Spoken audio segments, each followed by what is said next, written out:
中华有歌仔戏团为了要传承文化，入去校园教囡仔搬歌戏。小朋友对着歌戏演员的口令做动作，学搬戏的身段。歌戏是台湾上兴的传统戏曲之一。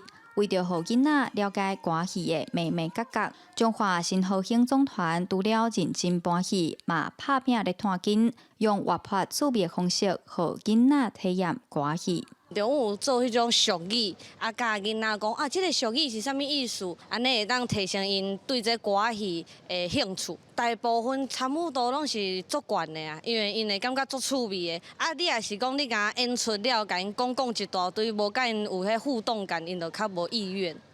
除了小解歌戏的角色相关的俗语，嘛安排囡仔上台表演，希望少年辈哪听哪学，嘛会当培养因对歌戏的兴趣。唱歌、跳舞还有台语，好玩。我以前跟爸爸妈妈去庙里看过歌仔戏，很好玩，很有趣。一年出一个文状元，10年无出一个戏状元。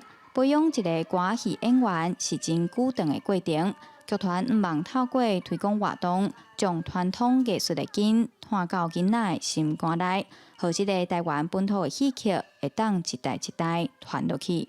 记者杨淑晴综合报道。